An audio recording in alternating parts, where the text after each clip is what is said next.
All right. Hello, everybody, and thank you for joining us this afternoon. My name is Melissa Reeve, and I'm here with Jose Cortes. Both of us are English and ESL faculty at Solano Community College in Fairfield, California. And we're presenting with the support of the California Acceleration Project on the topic of curricular options for supporting English language learners in college composition. And we're hoping that we can remember how to do all these things, like advance our slides. There we go. So, introduction and overview. I want to give you a little bit of history of this presentation. First of all, how did we get here to where we are today?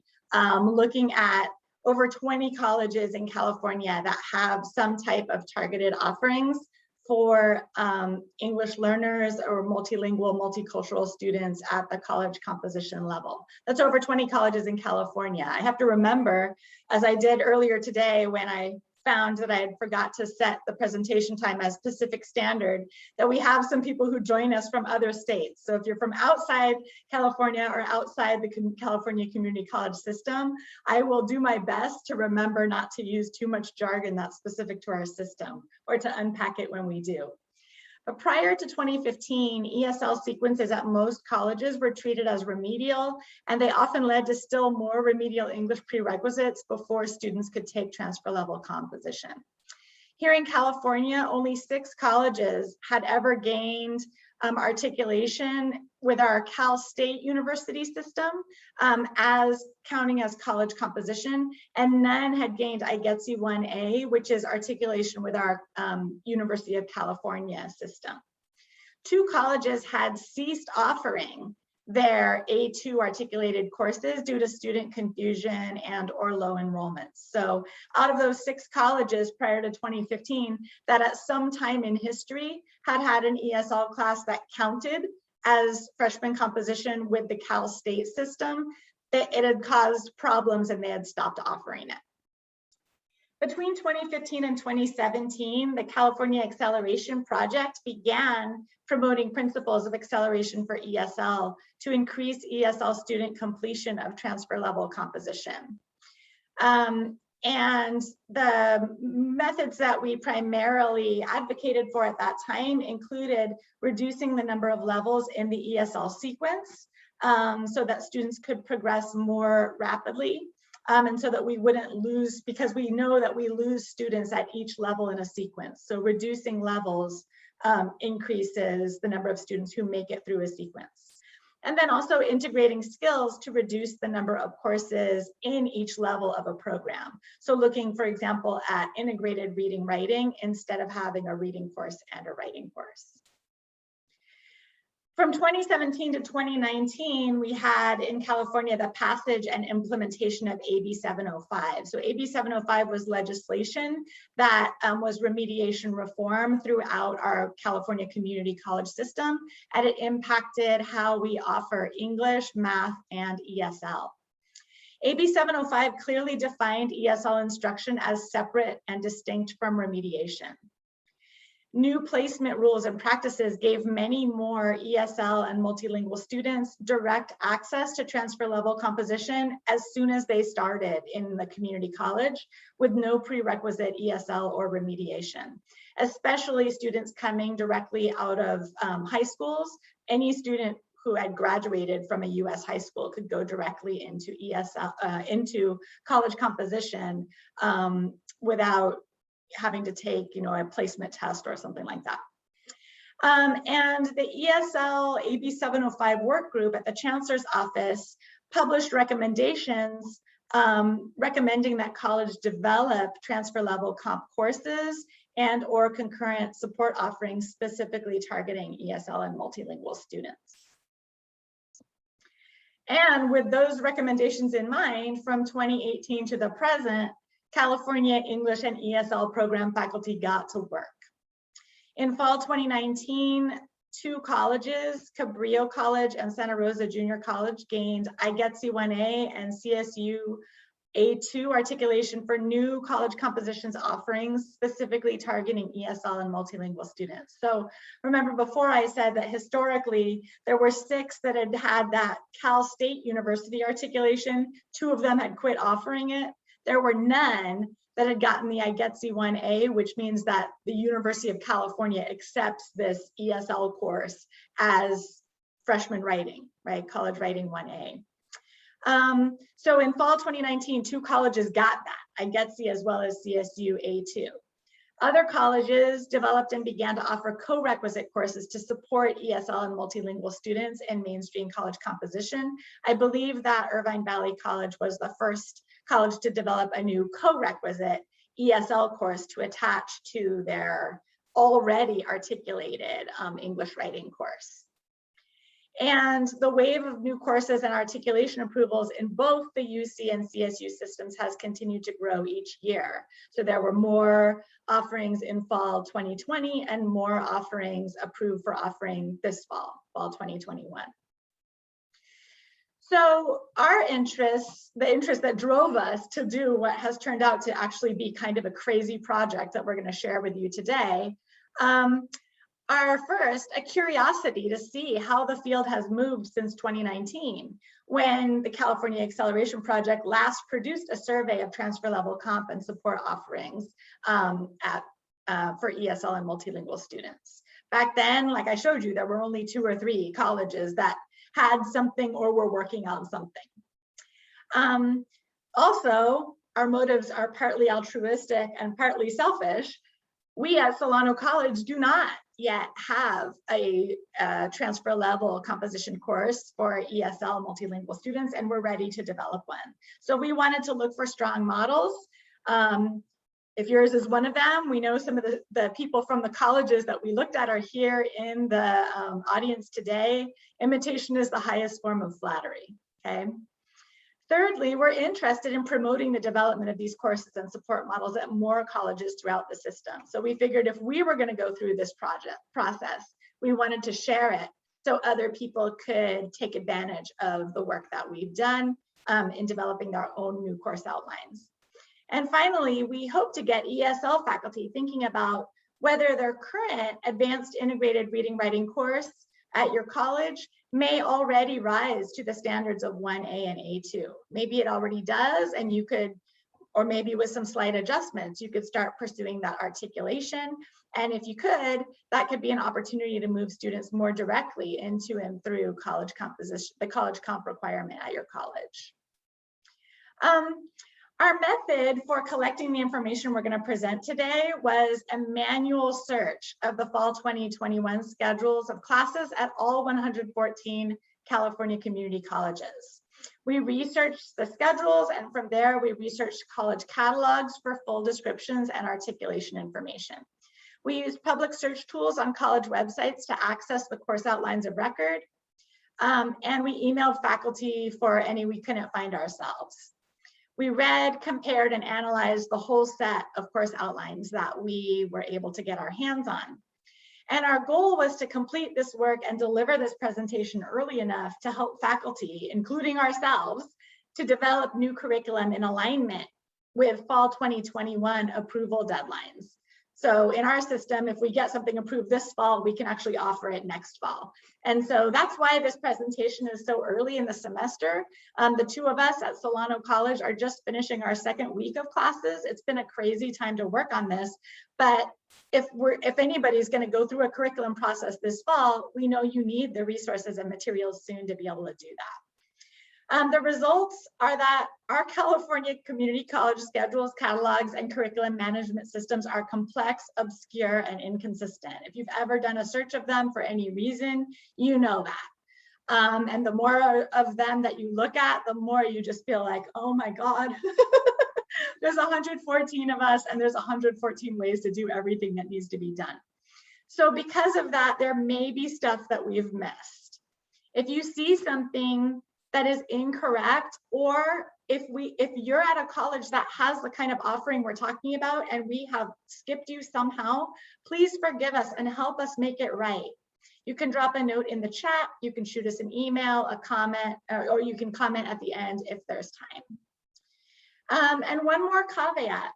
This presentation focuses on course models and course content outlines. We're not going to talk about instructional methods today. The selections from content outlines are a small sampling of everything we saw, okay? After this presentation, we will send you links to the complete set of files so you can easily access all the course outlines yourself. We've taken the trouble to get them all. We're going to put them someplace where you can all get them with one click. And we will highlight examples that especially demonstrate intentional design around the learning needs of non-native English speakers and multilingual and multicultural students, things that really stood out to us. But what we want to emphasize is that every college that's even listed on a table in this presentation is doing something that we have not yet done at our college. So we had to choose specific points to focus on, but we want to acknowledge that all these schools are making bold moves, not old moves, and have our respect, okay? So if you see a college on a list, or if you're at a college that's on a list, but we don't feature a segment of your course outline, we want you to know, hey, we totally respect the work that you're doing, okay? It's just hard to pick highlights when there's so many. So with that in mind, what we found, here's an overview of the different models that are, as far as we know, being offered this fall at colleges in our California community college system, okay? One model is that the college composition course, there's a specific differentiated college composition course with its own course number, specific to English learners, but it's housed in the English department. We found 2 colleges that are doing that. In both cases, the colleges had developed this as an enhanced version of college composition with an extra unit. We found 11 colleges that have, 11 colleges that have a college composition course specific to English learners that's housed in the ESL department, but that's articulated with our university systems for that college composition credit. These range from 3 units plus lab to 6 units, but most of them are 4 or 5. We found 6 colleges that have ESL co-requisite or support courses to go with college composition. So they've taken their regular college composition course and paired a co-requisite to some sections to support English learners and multilingual students. 4 of these colleges offer this as a credit course. 2 offer it either as a non-credit course or as optional. And we found 7 colleges that did not have a specific differentiated course number for college composition for English learners and multilingual students, but they took regular sections or sections of their regular general offering of college composition housed in English, and they flagged them in the schedule of classes as providing targeted support for non-native English speakers. That's between 1 and 6 targeted sections offered at each college. And again, some of our colleges are really large. Some of our colleges have over 100 sections of college composition offered on the fall schedule. So of course, how many targeted sections there are is partly a function of how many sections they offer in general. All right, over to you, Jose. All right, and while each of us are speaking, we're going to be monitoring the chat for each other. So if there's any questions that come along as we're going through some of the slides and you have one, you can go ahead and toss it in the chat and we'll try to keep an eye on those as we're going through. So I'm going to start by talking a little bit and showcasing, first of all, the colleges that are multilingual students, 1A, that are housed within English, looking at 2 colleges that are doing that specifically. We're also, Melissa's in control of my slides. So when I take like little pauses, we're trying to find that. That's the hard part with Zoom, with these webinars, is there's no like co-hosting way of advancing slides in Google Slides. That makes it a little difficult. So the 2 schools that we're going to be looking at are Double Valley College and Fullerton. Both of these models are set up as intensive or enhanced models with 5-unit classes. That's different than the mainstream courses that are not intensive. Whereas that additional unit, whether it be in a mainstream class with additional enhanced support or in this specific multilingual version with enhanced support, where that additional unit connected to that class is all set aside with intentional support for multilingual students. And I think that this course description does a nice job of that from Diablo Valley College. And you can see the sections in bold that we want to pay specific attention to. So this course is designated for multilingual students who do not speak English as their primary language. And this course is for those who are already ready to transfer level reading, writing, and speaking. Then we see the next part in bold about rhetorical strategies, research strengthening linguistic monitors, and the reading and grammar concepts specific to the needs of multilingual students as level is emphasized. This course also covers American academic norms and resources that foster student success. So again, within the course description and the way these classes built, and this philosophy behind this class is creating this really intentional support, specifically these two models that we're going to look at around understanding American academic conventions, and then also working on some larger mechanical things. Diablo Valley College actually has ELL specific SLOs attached to these courses that, while they're housed within English, the SLOs to this specific course speaks to multilingual students, following the norms of American academic culture, applying reading strategies for multilingual students, right? Recognizing the American academic essay, and then also writing these well-formed sentences with correct word order and sentence structure. So we have a couple examples of content outlined from these classes. And again, what we're seeing happen in these two enhanced models is specific attention focusing to both editing, grammatical structure, understanding things like syntax, and then also understanding and emphasizing American academic culture and the conventions of American academic essays, focusing on originality, citation, and structure. So in line with that, we wanted to include a sample assignment. This is a sample of Diablo Valley College's error log assignment that was included in the COR, where students are asked to take their first writing assignment, right, to go back and look at some of the identified types of errors that are being used, and then going back through and correcting those errors in type revision. And then also one of the things is understanding this idea of the patterns of the type of error that students are using.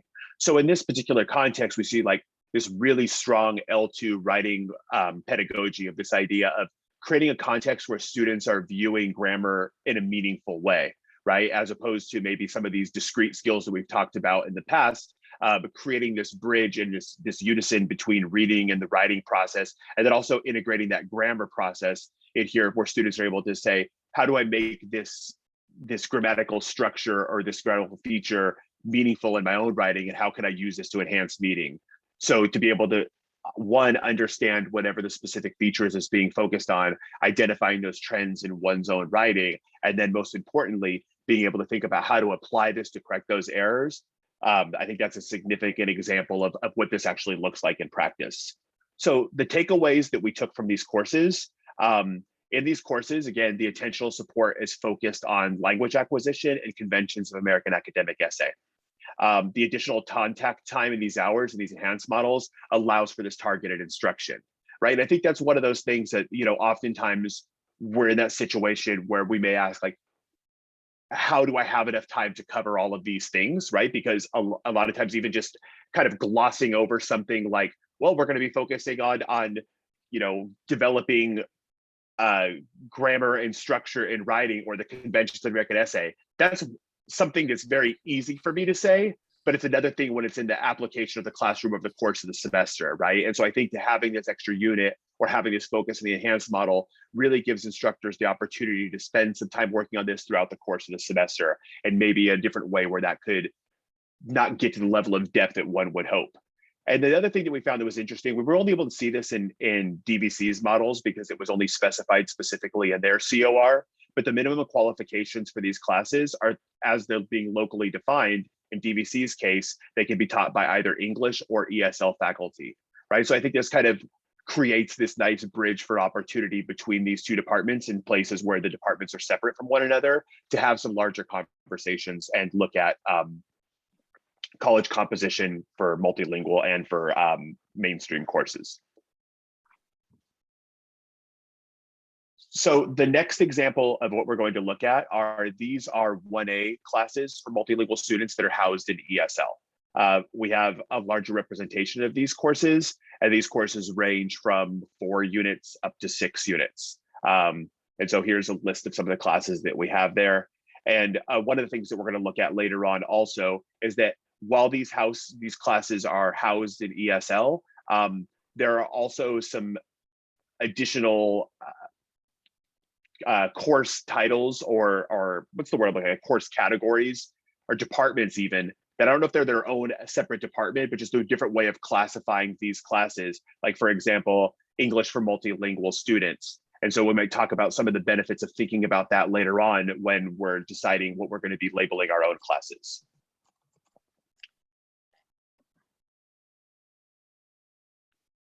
Okay, so I want to start with looking a little bit at some of the course description language.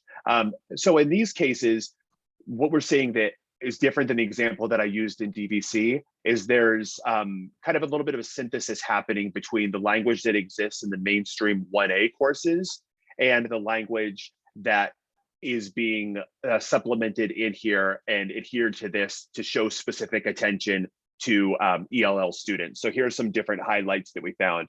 So in Modesto, we can see this course provides highly structured and supported learning environment that specifically addresses the needs of language learners. Next, Palomar, you see this bold section of instruction leverages students' native languages and cultures to inform their college level reading and writing. And then Mount SAC, engaging non-native English students in reading and writing process and the cultural competence and linguistic awareness that is inherent in language learning.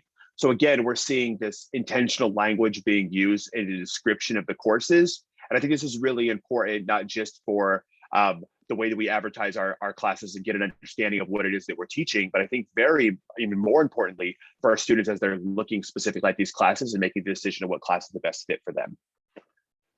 So ELL specific student learning outcomes, we're seeing some different ones. And one of the ones that's really interesting, and where as we continue on with this work to learn more about what different schools are doing and talking to faculty across the state, is what's happening at Grossmont.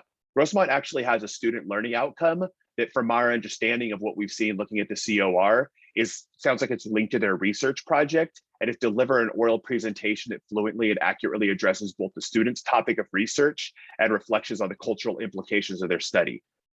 So this was like a really cool and unique SLO that's specifically focusing on not just reading and writing, right, within this class, but then also being able to give the students the opportunity for speaking and having some of the same practices that we would do maybe in like a pronunciation and conversation class. So we thought that was an interesting SLO that we're definitely, going to be finding out more about what they're doing in those courses. Santa Rosa, right, reading and analyzing representative sample of academic genres across the curriculum, understanding culturally bound references. The self-editing we see similar to what was happening in the different models within English, and comprehending vocabulary from the academic word list, right? So I think here now we're starting to see some depth coming in with understanding references to culture, tying in addition to what we saw in the previous models, not only just with the grammatical structures, but also with understanding those conventions within American academic writing.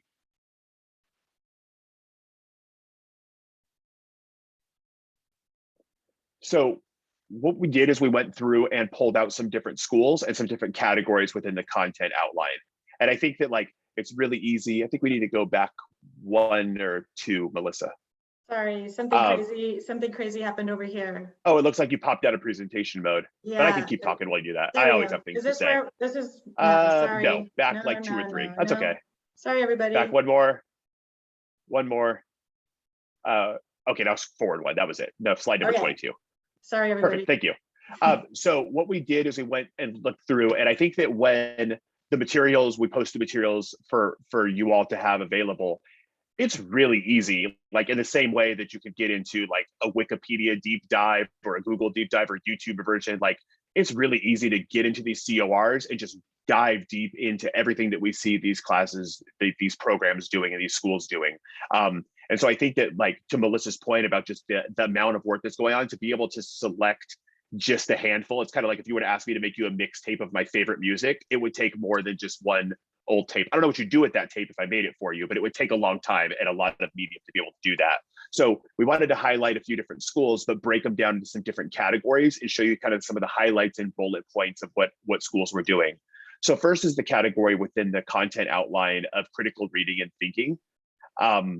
And specifically the bold sections, linguistic and cultural terms, culturally and rhetorically diverse texts, and then also drawing on students' native language and culture. And I think that this is tremendously important, right? That we create our classes in a way where we're recognizing our students and their expertise, and that they're like, their stories and their backgrounds and their schema matter, right? And to be able to think about this and how this applies to reading, and to be able to unlock deep understandings of texts in a way that's different, and in a way that we can be celebrated from that of students in our mainstream English classes. This is one of those places where we're really seeing the benefit of this type of model.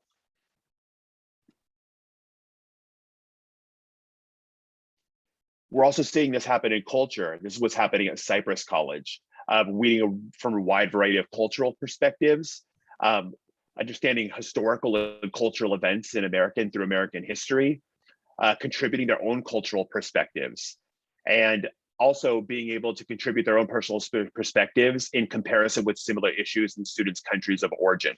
And so I think that contributing their own cultural perspectives, you know, as somebody who's had the opportunity of teaching in a cross-listed position and seeing students from my ESL classes follow into mainstream English classes, like this is one of the opportunities that creates a situation where I gain an appreciation for a reading or for an assignment in a way that I never thought was possible by hearing somebody in my class who has a diverse viewpoint that is different from my own, that is different from other people in the classrooms. And so I think this is, again, one of these massive strengths where on one hand, there is something very extremely valuable about creating a context where we're defining things within American history and American cultural references, but then equally creating this power dynamic where students are entering a classroom where their ideas matter, who they are matter, their life experiences matter. And that's not only celebrated through the curriculum that we use, but built into the very foundation of the bones of the class.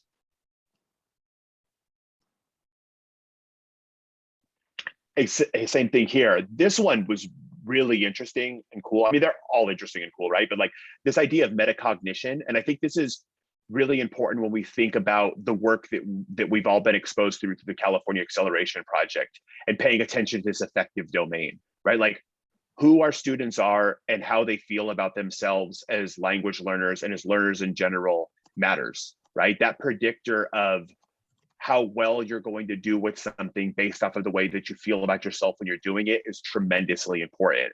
And so I think that like looking at this example within the content outline of refining these metacognition strategies or metacognitive strategies in reading and writing with special attention, paying special attention to these affective factors that challenge ELLs, like that's tremendously important. Like, again, going back to like seeing the student, valuing their experiences, but then also being able to hear from people from their perspective of like, what's important to them, how are they, like, what are some of their celebrations and struggles along the way, and really paying attention to the person that's in their room and the unique experiences they have as English language learners. So this one's big, right? And I'm not going to read through every single one of these points here, but the reason that we included Modesto's example here in the content outline is to show the wide variety of things that go on within language development, right? Like this is incredibly thorough, broken down into multiple different categories, but for those of us who are teaching in the ESL classroom or for who provide this support in mainstream English classes, like we know that it's one thing to kind of gloss over, and we're going to focus on language development. That's a lot of things, right? And there is examples from other outlines where I could fill up pages and slides of all of these different things that are going on in the classroom. And I think to think of a class where this type of support is intentional, that this is the kind of things that are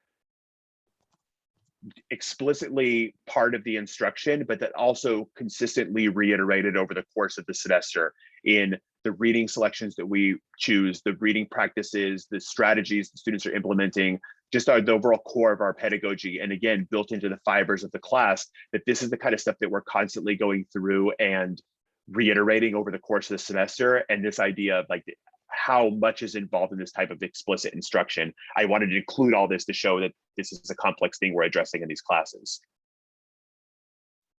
So sample course materials. Modesto, in their sample course materials, there's actually a little kind of asterisk and note to instructors. And it says that instructors are encouraged to choose texts that assist in building language learner student capacity to understand US American culture, history, and contemporary topics they encounter in English level or college level courses. And so, but that was pretty cool, like a way of just saying like, this is what we view as valuable. I thought about that situation if I was new to that school and teaching that class and I have this in front of me, I understand that this is something that's tremendously important for this class. And we see that example and looking at the two texts that they supplied as samples, both Jith Mercy and the New Jim Crow.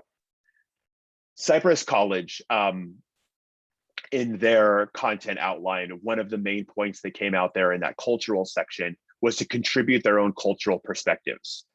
And we can see that's also reflected in reading lists from multiple different schools and specifically in looking at theirs, right?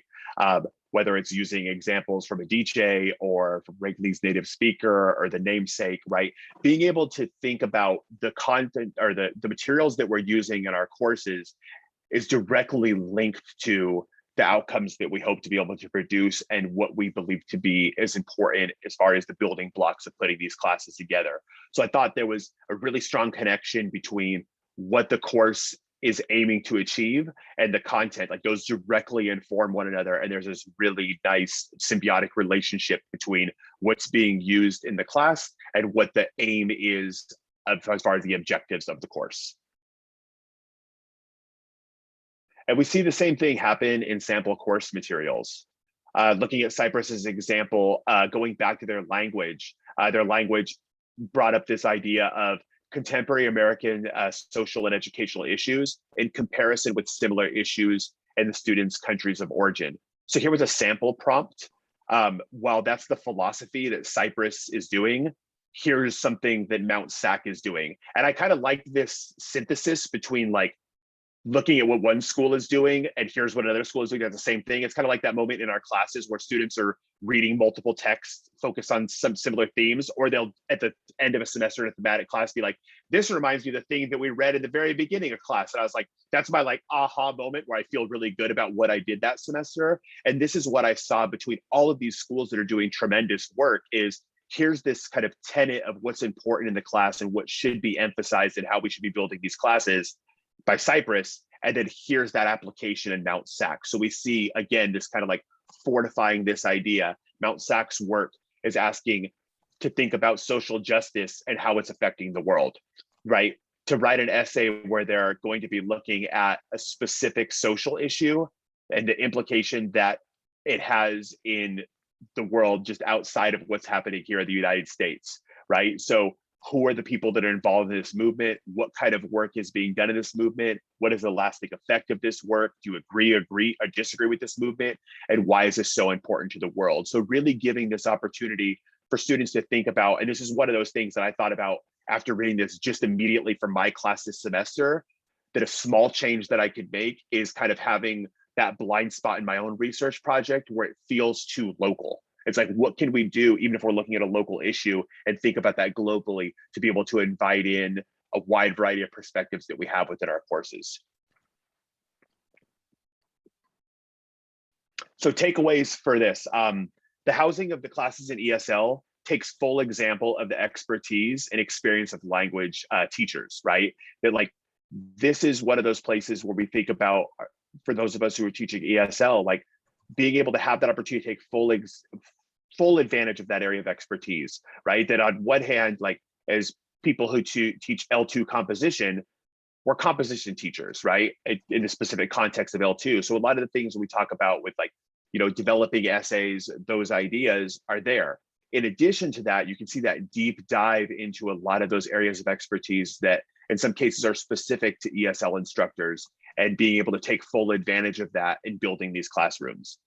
Next, we see more attention in the outlines, not just the language development, but to cultural and to effective elements, the English language learners and multilingual students. And I think this is really important when we've talked about this idea of, you know, in some of the presentations that Melissa and I have done in the past through CAP is this idea keeps coming up again and again of like flipping the power dynamic in class, where we're not looking at this idea of a student being, you know, oftentimes I think in the structure of school, and I think about that even when I think about like my own family members of like seeing kids being pulled out of elementary school. You have to go to your ESL class now. Like there is this part of this where it's been historically and in some cases still being viewed as a deficit, right? And I think that through building these type of courses, we switch the power dynamic. We create this context where it's like the fact that you're a non-native English speaker, or the fact that you're, you know, not native from America or immigrated from another country is a strength.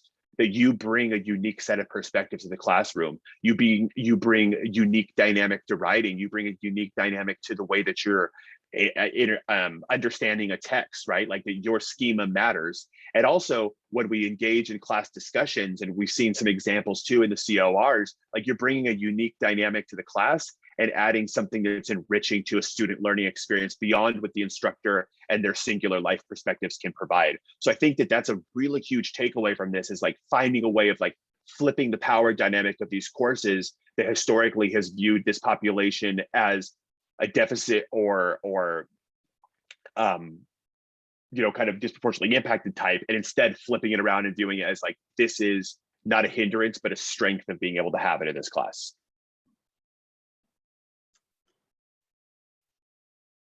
I think I'll hop in on this one. I think this slide is a little bit not completely formed. But just for program considerations, one of the things, of course, and this is actually going on in the chat as well. Jose, I'm going to turn the chat over to you at this point, but there's lots of good discussion going on there. So if you're developing a course at your college, one of the local considerations will be, where should it live, right? And we just had a discussion of that going on in the chat. What are the respective benefits of offering the course in either program? We've been talking about that a little bit. It might relate to visibility, right? How are students going to find it? It might relate to, where's the faculty expertise? Initially, a couple years ago, when we were giving presentations suggesting that people develop these kinds of models, we were saying, well, it might be easier to get articulation with the university systems if you have it in the English department. And in fact, for the first year or so that colleges were trying to get ESL courses articulated, even though they wrote them directly following the guidelines for 1A articulation, they weren't necessarily getting that. It was as if the reviewers at the university systems were looking at it, seeing that it was in the ESL program and just saying automatically that's not a college composition course. But we can see that that shifted, because as we showed in the tables earlier, there are actually more colleges now that have a course in their ESL program, or whatever they've named that program, that does articulate as college composition, while there are only 2 that have offerings in the English program that have a differentiated course number for multilingual students. So local considerations might include faculty expertise, might include your curriculum process. Now that many colleges have ESL courses articulated, it might be easier to get. That's the goal. I'm thinking if 11 or 12 colleges will have it already, then because when you're trying to develop an articulated course, one of the questions they always ask you is, what other colleges have this? Well, now we've provided you with the list of colleges you can cite. Another consideration might be what to call the course. So student considerations include visibility and affective factors. How will students find it? Okay, so that might relate to what department you decide to put it in. If your college has a huge ESL program, and the primary mechanism that students will find this course is to feed through the ESL program, then maybe having it in that program is going to be easy for students to find. What about students who are new to the college, right? Will the discipline name and the course title appeal to the target population? So that's an affective question, right? If you call a course ESL, and if you have students coming in who have graduated from high school who finished ESL, quote unquote, in high school, are they going to find a class that is designated as ESL, or should it be called something else? And does the course title clearly identify the course as a college composition equivalent? We like the course title at Mount SAC. There are many that are clear, but this one stood out. College Composition for Non-Native English Speakers is very straight and to the point. Some of them were a little less obvious when we just looked at the course title by itself without any other information about the course discipline or anything like that. We also noticed with pleasure that some colleges have moved beyond the ESL English binary with updated discipline names. We covet these. We might try to do this at our college. So at Bakersfield, they have a discipline name that's English for multilingual students. At Mount SAC, they have American language as the discipline name instead of ESL. And at Modesto, they have English language instruction for college, which is one sequence and one discipline name. And then they have another one that's English for life and work, that are their more kind of non-credit, life skills, and vocationally targeted ESL courses. So it was interesting to see the different discipline names that colleges have. We've also included here resources for developing courses for IGETC 1A articulation. So for those of you, majority I assume, who are here in California and are developing courses that you want to get articulated, these are the absolute resources you must have. The IGETC standards, this is the most updated version from June 2021. The program and course approval handbook, otherwise known as the PICA, and the CID for college composition. These are hot linked actually in the slides. And when we create the folder with all the materials that I keep promising you in the chat, I will also include these too. And last note about articulation. Getting a course articulated with the university systems is one consideration, but if you get that, if you accomplish that, another important thing to remember is that there may be programs or courses at your college that have 1A or college composition as a prerequisite. And nursing programs, for instance, often have that as a hard prerequisite. If that's the case, you want to make sure that once your course is articulated with the universities, that you also work through your local curriculum process to make sure that it's also approved as a prerequisite for those programs at your college. So for example, I spoke to Dwayne Leonard at Sac City, one of the colleges that has gotten IGETC articulation, and he was telling me, yeah, the next thing was we got it approved as a prerequisite for the nursing program. So to ensure the viability of these courses at your institution, you need to make sure it covers all the bases that your college comp courses cover too. Okay, so another model that we saw was ESL co-requisites or support courses for college composition. And these are the colleges we found that have those offerings this fall. You can see that most of them are 2 units. Cabrillo's course is 3, and I'll feature something about that. And this is how many sections each of these institutions is offering this fall.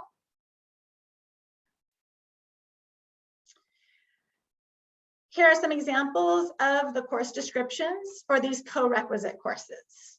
Okay, and again, you can see language specific to, right? It's designed for non-native English writers who need to refine their proficiency in academic English and who are concurrently enrolled in Writing 1. Okay, or this one at Foothill, designed to assist second language learners in developing their reading and writing skills and strategies. Cabrillo, again, this one is 3 units, and similar to what Jose talked about with Grossmont, that actually has a 6-unit college composition course where the other ones are 4 or 5. At Grossmont, that 6th unit seems to be addressing speaking skills, right? They have an oral presentation component of that course. Cabrillo's co-requisite course also has presentation and pronunciation skills as an emphasis. So this is the only co-req where we saw this. So as far as we can tell, the extra unit is accounted for by the attention to speaking and listening. And I think that's really noteworthy because, you know, we've done a lot of presentations on this topic over the past 3 years or so. And one thing that comes up is that faculty often mention that one of the things that English learners, especially if they're relatively recent to this country, sometimes their listening and speaking skills are actually an obstacle to their full participation in a typical college composition course. So I love it that some of these colleges are being intentional about building that into the curriculum. Just saying, hey, if you're gonna fully participate and be ready to participate in college level courses, we still need to work on some listening and speaking skills too. This is from Cabrillo College. Again, these are some of their ESL specific course objectives. And again, I highlighted that number 2, develop listening strategies to infer unknown vocabulary and implied meaning in real time. So the others are, ones we, it's a great set of objectives. They're similar to ones we saw in some of the other outlines, but this one about listening strategies really stood out. At Foothill College, we saw a point in their course content outline focused on schema building, acquisition of culture-specific background and or historical knowledge. So that stood out there. At Cabrillo, again, I unpacked their vocabulary and grammar, similar to what Jose did with the other outline earlier, just to show this was a pretty complete one, right? That had an extensive list of some of the, I guess you could call language trouble spots that that we're often trying to work through with non-native English speakers in their academic writing. And then I highlighted at the bottom, they also have on their course content outline a section about phonetic awareness and pronunciation, because remember, this is that 3-unit co-rec that includes in listening and speaking component. I didn't unpack that whole section, but I just wanted to make sure to mention that was something that was unique to their class. This is from the course content outline at Irvine.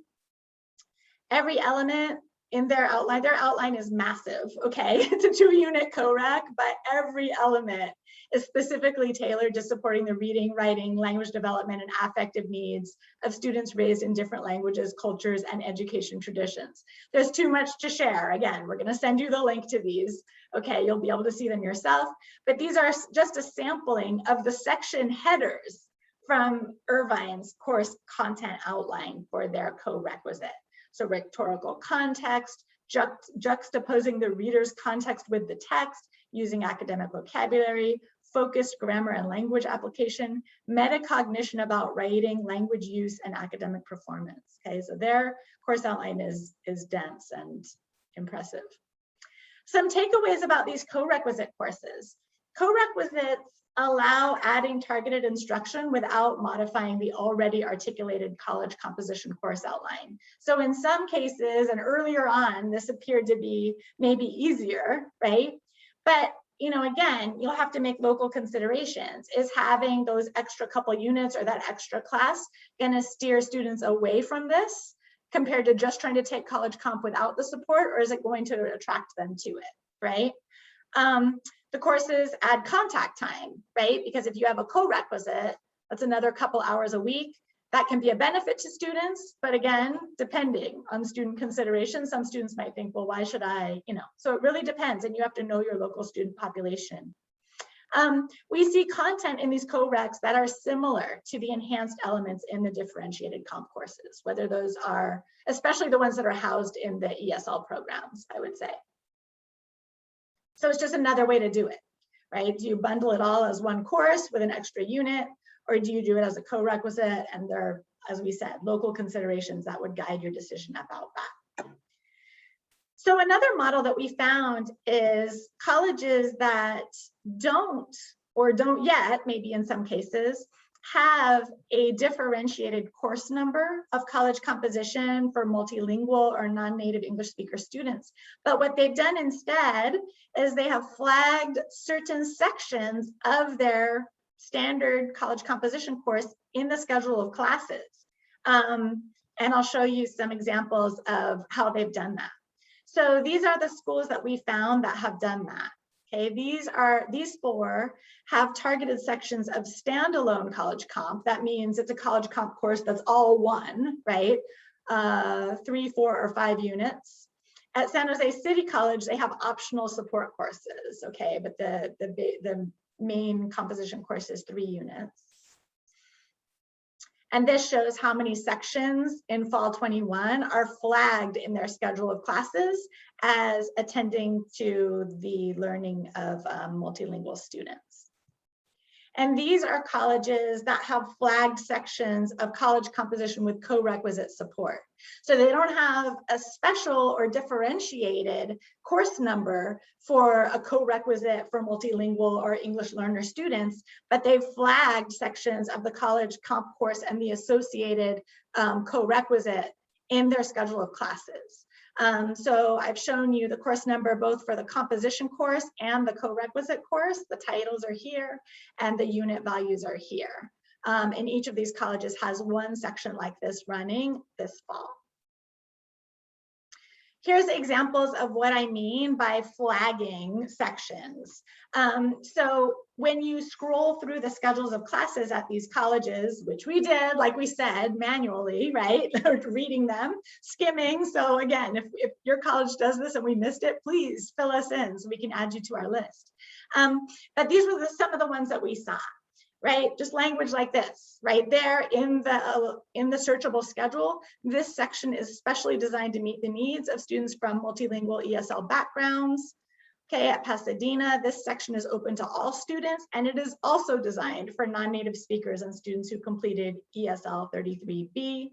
Okay, you can see a couple more here. The one at Sierra also includes this language, all students are welcome, right? So Pasadena and Sierra made sure to say, hey, anybody can take it if they want to, but heads up, you know, we're specifically targeting this section for this multilingual student group.